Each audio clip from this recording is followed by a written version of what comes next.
classic. Hey, how you doing, Christina? Happen to know some of the volunteers since I volunteered. We are here for the Arnold meet and greet for all of the lifetime members of the Pump Club. This is the line, the starting line. Everybody say hi. Hey, wave hi. Cool. Hi. How you doing? Pump Club. Pump Club, lifetime members. Joe. I don't remember everybody's name, but some people I remember. Hello. Hey guys. Everybody's ready. Cool. This is the long line. It's still going.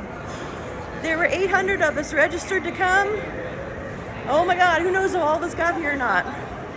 Sorry, I'm not going all the way down there. Just to come back up. Hey guys. All lifetime members of the Pump Club. Woo! Morning. Wow, that's a lot. Y'all looking good this morning? Yes, I did. Isn't that fun? See what a badge and volunteering and being useful, like Arnold said, that I could do. Happy to help.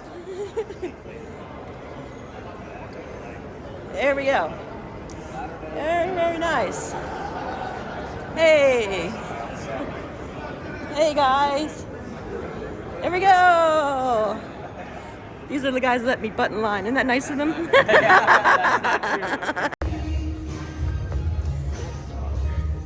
Walk into the bleachers.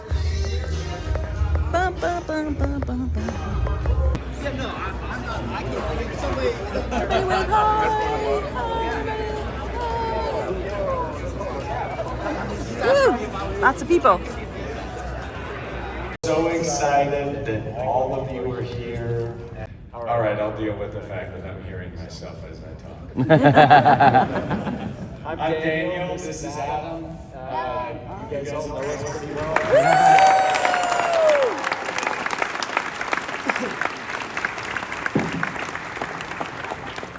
We figured since Arnold's not going to be here for a little bit, we open it up to questions in the meantime, since we love doing them in the app with you guys, and now we do it in reality.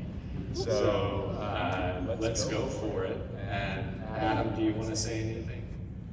Just thank you. This is a little surreal. It's great to meet all of you. I think the joy of building an app is really good. It's tremendous, and I think you, and I hope you all know how much you really enjoy building this, interacting with you, and then you realize that everything this is and all that it will become is because of all of you, right? Arnold wanted to build a village. Excuse my language, this is a fucking village. Woo!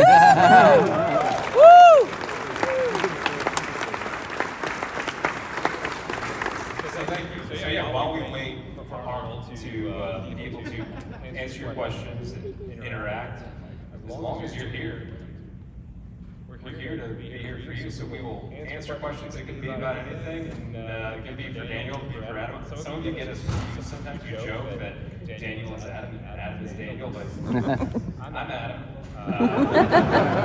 That's Daniel. He's the good-looking one, and I'm the smart one. So You all mean to us. Adam and I have built another business with Arnold, Ladder with LeBron, and that business had a totally different strategy. Venture capital, lots of investors. We still love Ladder products, but we realized doing it that having cooks in the kitchen made it hard to make it Arnold's vision. It's our vision. So when we built this, we made a decision with Arnold, there was going to be no outside investors. So Arnold paid for all of the startup costs of the app himself. And then to be honest, all of your lifetime memberships helped pay for the last year of updates, so that we didn't need to bring in investors who would tell us, you need to sell more products. Don't focus on this community thing as much. That literally happened in that. So because of you guys, we were able to build Arnold's vision and our vision, and and we truly couldn't have done it without you. As much as I joke in the app about being a customer service representative, my annoyances with the t-shirts, the tickets, your customer service tickets, and your comments in the app have built it to what it is now. And all of you guys know how far it's come. It's been less than a year. And I think we probably move faster than almost any app. And we do break it sometimes. We try to be honest because we're always telling Exxon, go faster, go faster. And Exxon tells us that's not how it works. But the other thing Exxon tells us is he works on a lot of big apps. His company is a big development company. And he says he's never seen customer service tickets that are as nice as this bill.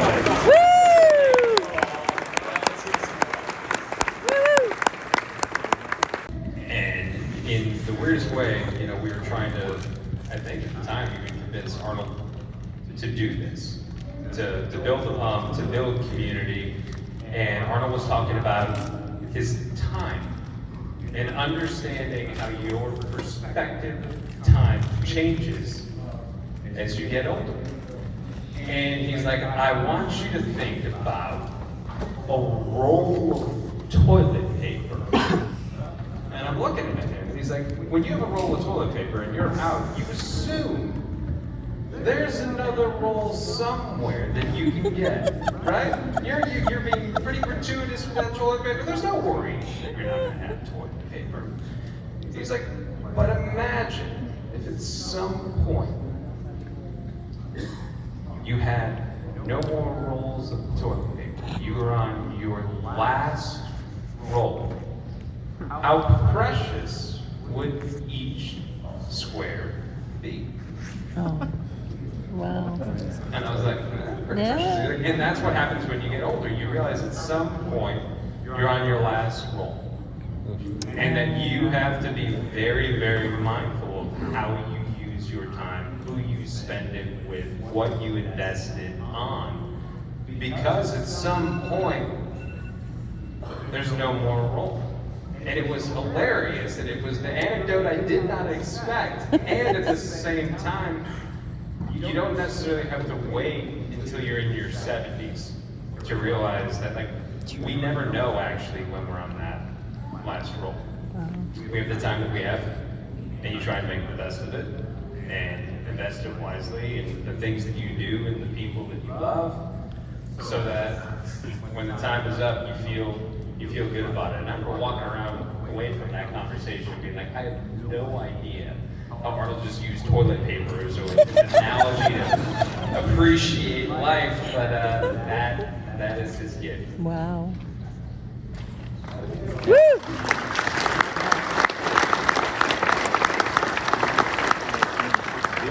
I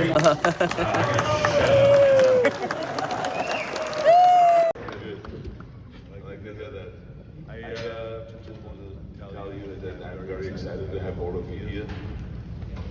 It is you're the founding members. I mean, think about that.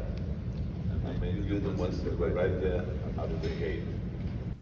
The pump. The pump.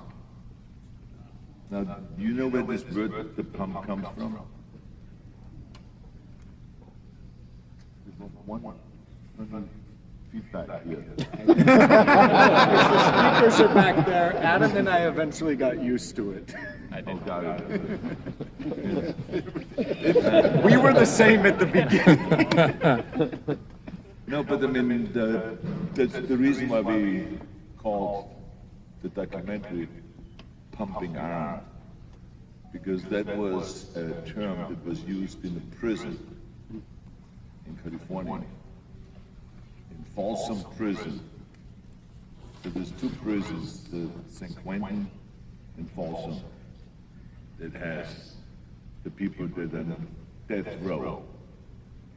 They're the hardest, hardcore criminals, people you don't want to meet or deal with. But anyway, in the 30s, they started getting weights. Dumbbells, very primitive dumbbells. And they started calling it pumping iron. And later on, Frank Colombo and myself went into those prisons and trained the inmates.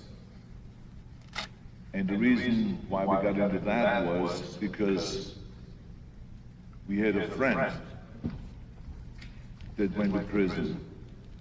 He was part of some crazy ring and got into trouble. Really good guy, but I mean, got into trouble, was for a few years in prison, and so we helped him get weights into that prison. And that is the prison that you actually saw in Pumping Iron. And so we provided him with weights, and we saw the great success that weight training has in prisons, and how they let off some steam. There's less violence in the prison because of it. And the guys that come out of prison have now learned a sport. And when they got out, they immediately could connect by going to a bodybuilding gym and meet people and start connecting and getting a job and all that stuff. So it really helped them all the way around. And so we were kind of, Franklin and I were going from prison to prison to prison, all the prisons in California we visited and trained people, including Atascadero, which was for criminally insane. And we had a really great time doing that, and felt really productive and being useful. So that's what the book is all about, being useful. What can I do to help other people instead of just helping myself? Because that's what the world is all about, right? How do we help other people? How do we make this a better community, a positive community, and all that stuff? And so anyways, I just wanted to let you know where this word pump comes from, and pumping iron comes from. And so this is why we got this idea, because not only does it refer to the pump with the weights, but also I want to pump you up.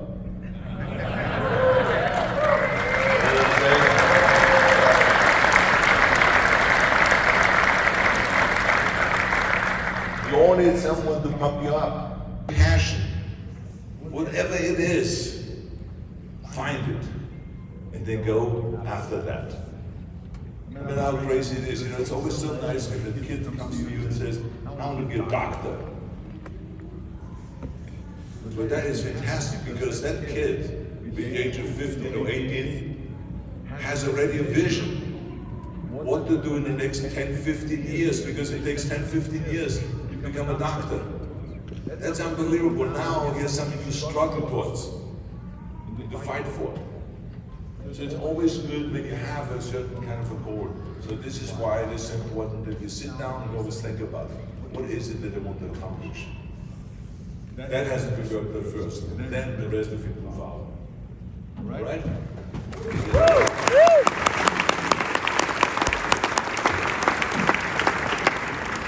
Like everyone else, I definitely want to say I appreciate you being the gold standard in fitness and for sport, and just being the type of person that we all try to aspire to.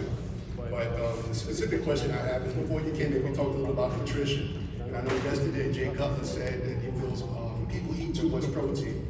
And then I know I've seen you say you didn't really go crazy with food.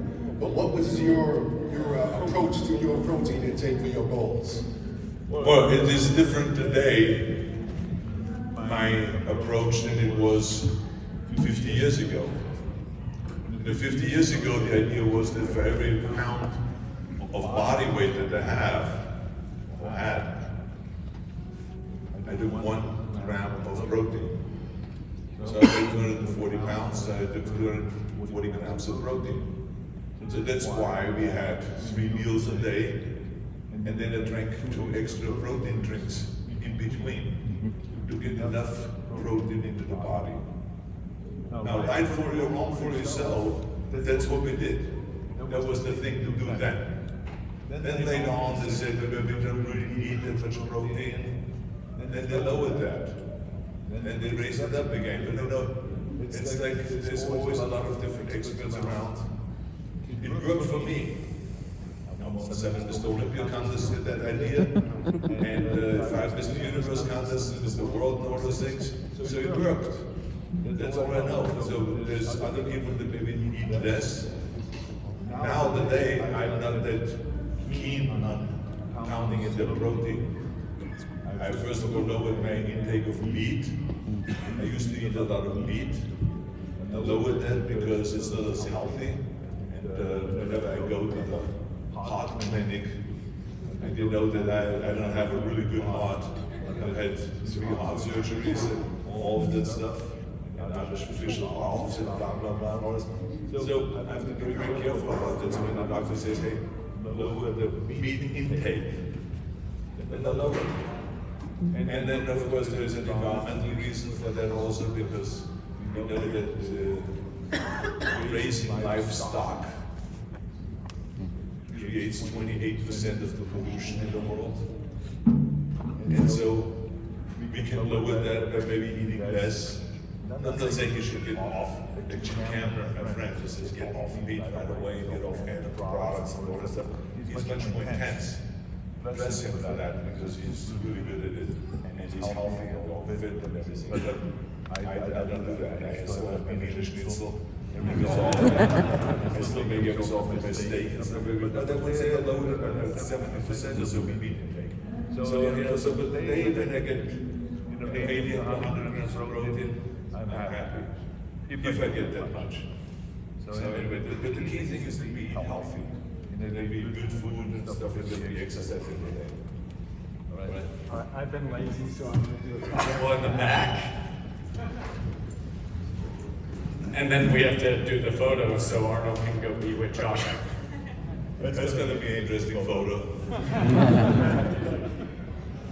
Does someone have a lens that really captures everyone's? There's a ladder. Oh, a ladder. Okay, got it. Okay, good. Yeah. Hi, my name is Erin, and my husband Mitch. We both want to thank you so much for being an inspiration and building this amazing community of support and love and positivity. But my question for you is, out of all of the places you've been, out of all the people you've met, out of all the things you've seen and done, what was your favorite place or your most memorable place that you've visited, and why? I think that the most memorable place was obviously South Africa, because it was just so different from anything. I remember when I visited my idol, Reg Park, who lived in South Africa, and I went to stay in his house, and he drove me around, and he flew me around to Cape Town and to Pretoria, he drove, and which was the capital, and Durban, to the Indian Ocean.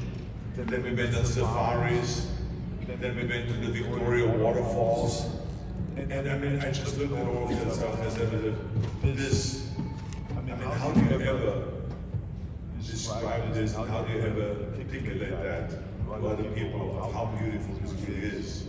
So I was really stunned with that. But I mean, I have to say, overall, I am very fortunate that I have been all over the world, that I've seen pretty much everything. And I always felt kind of like a citizen of the world. I felt very comfortable no matter where I went. And it's really nice to see how beautiful the world really is. And there's some really historic places to go to. And again, it depends on what you're into.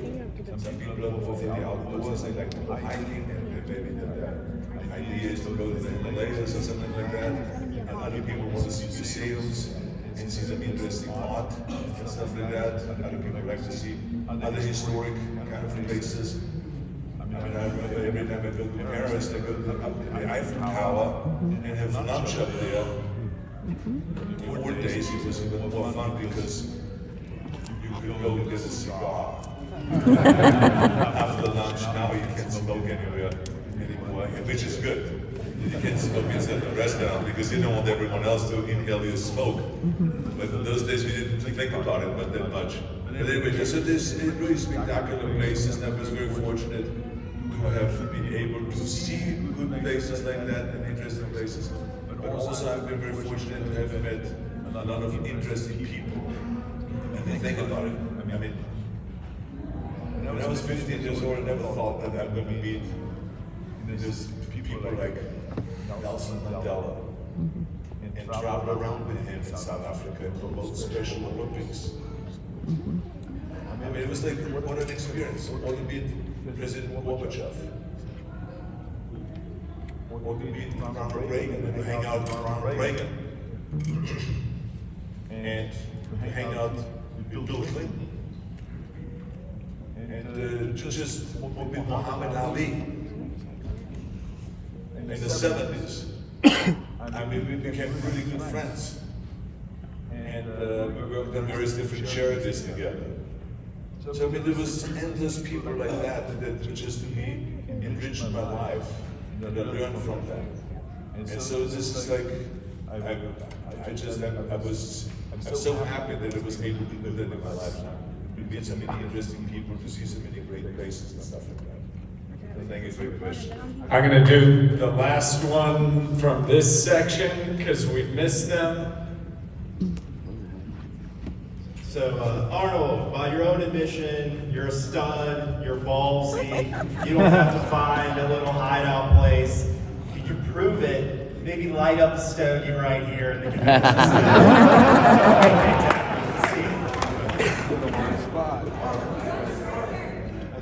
I would never do that.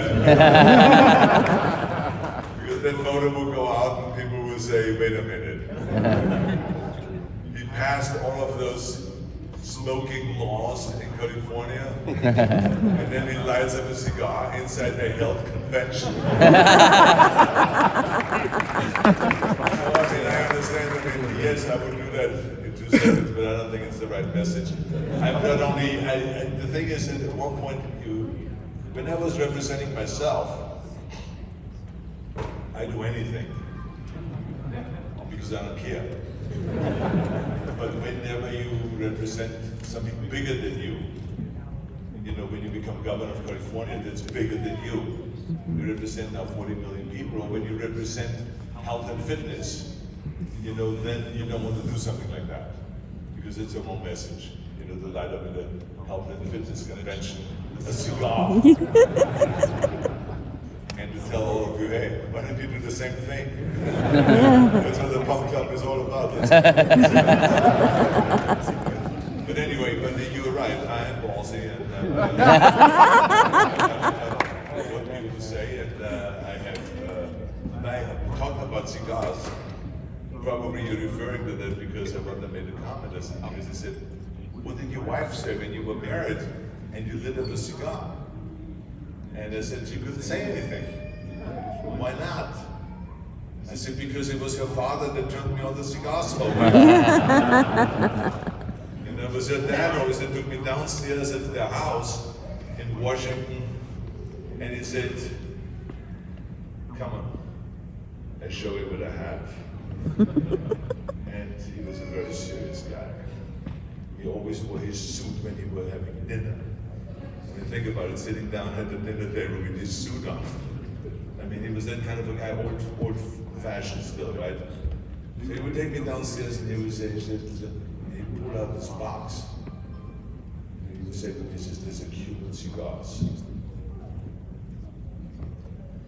So of course, with the trade embargo with Cuba, there was an absolute no-no to have Cuban cigars in America, but of course he had his buddies at the Russian embassy that brought him the cigars. So anyway, so he wanted to share it with me. He says, here, have one. I said, no, it's okay. He says, you're too weak. So I said, well, I cannot have, you know, my future father-in-law kind of think that I'm weak. So of course I grabbed the cigar and he cut it for me and we started smoking. And then we went upstairs and we smoked the cigar and no one said anything there. And so then it was later on when I started smoking cigars at home. My wife wasn't about to say, don't smoke cigars. And I said, why didn't you ever say this to your father?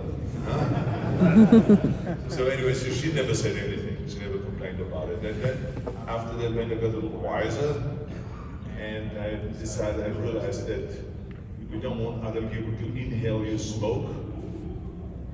I didn't want to smoke in the house anymore.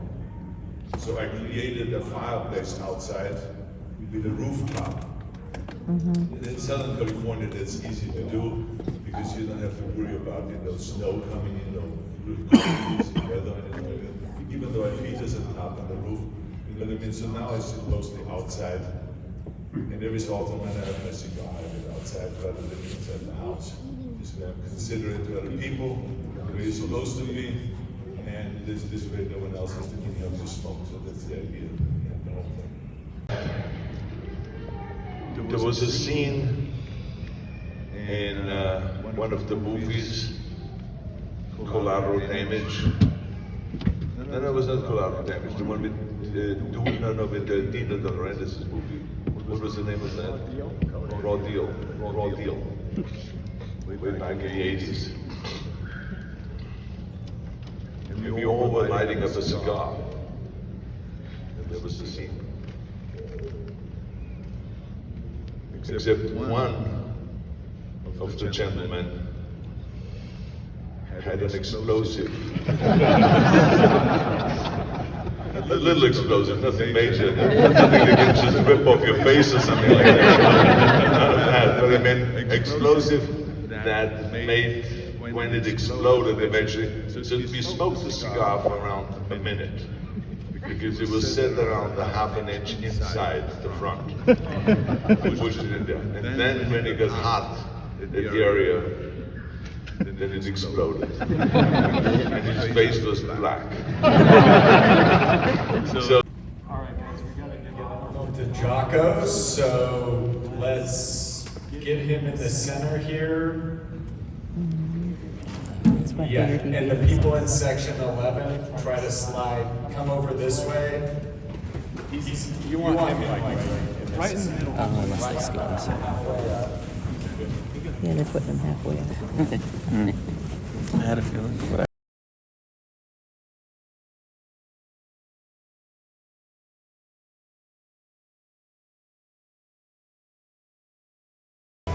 So there they are following him out. I got to shake Arnold's hand and thank him. That was just really amazing. I got to do it without too many crowds. This is all the people, all the lifetime members of the Pump Club.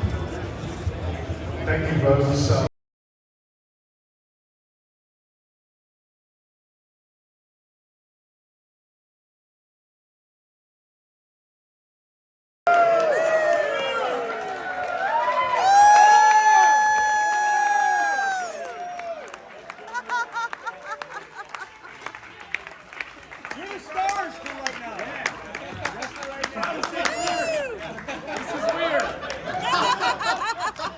Hey guys, how are you? Good.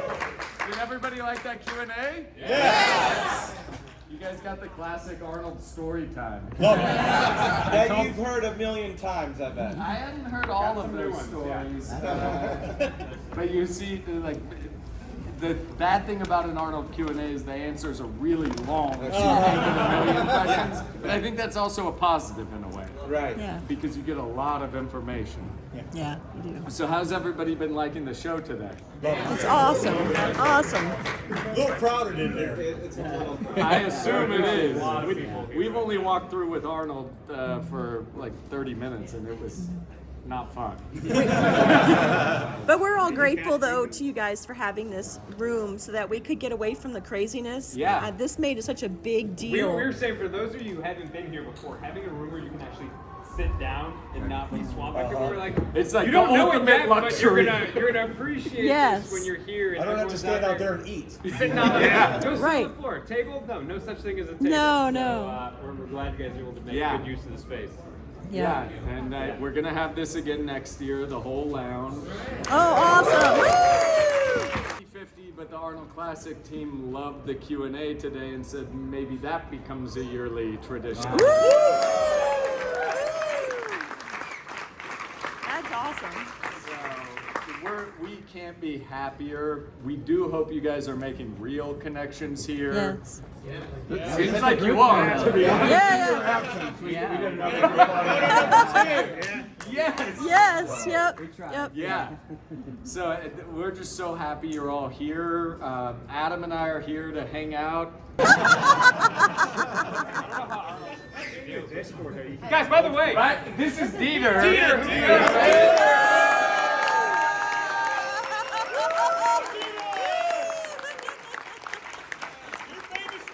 He's the reason you have all the videos in the app. videos of that Dieter, all the exercises that get filmed. It's all Dieter. Pump video man. To all of you, since as we mentioned this morning, continue to build community, setting up meetups, and doing it in a way where everyone obviously feels safe and good about it. That's the idea behind all this. We were literally just with Arnold talking about the importance of connection and how people feel like they are missing connection. And the beautiful thing that we're creating here isn't just a way where you can exercise or build habit, but you can create connection. Through that connection, you can find purpose.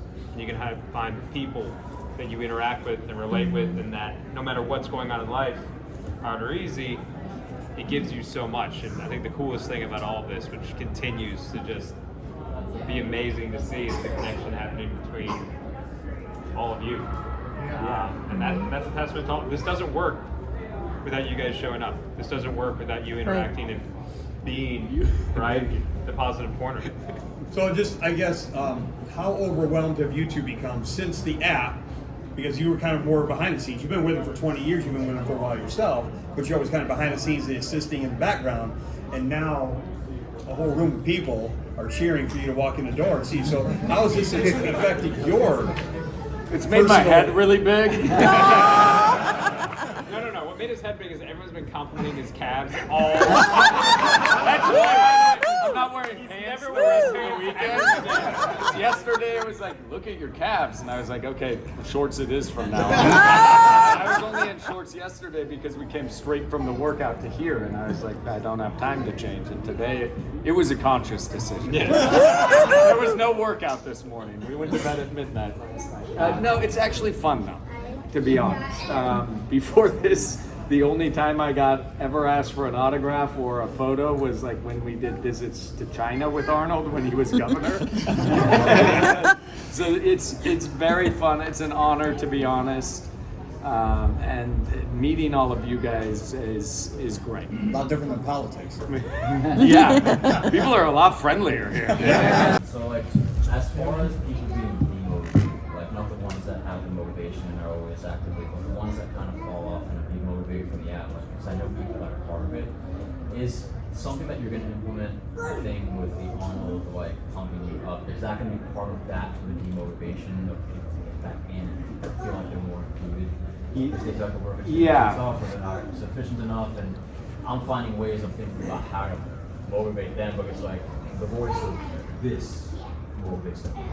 Yeah. So I think that's the idea behind the pump signal. Like if you don't want to get out of bed, that video is very aggressive from Arnold.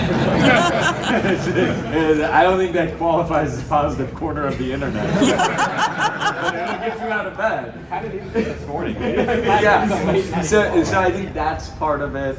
Also, we had to turn off the video of if you hadn't worked out for 7 days. We had the video where Arnold would pop up and very nicely tell you, hey, you haven't worked out for 7 days. But then everyone started getting it, and we can't figure out why, so it's turned off for right now. And everyone was like, I don't mind it, but we were like, that's ridiculous. So we'll have that back soon. And I think we keep thinking of ways. I mean, you guys, to be honest, do a great job of it yourselves. Like, I see all of you in the comments when someone's like, I'm having a shitty week and I don't want to train, and I see you guys telling them, like, you can do it, I'm with you. I think that's motivating for people. And you don't necessarily always need art. Like, you guys are doing a great job of it. I saw it in today's weekend post while we were wandering between sports, and I wasn't paying attention to anything. I was just doing pump customer service and reading the comments in the pump app. I guess that's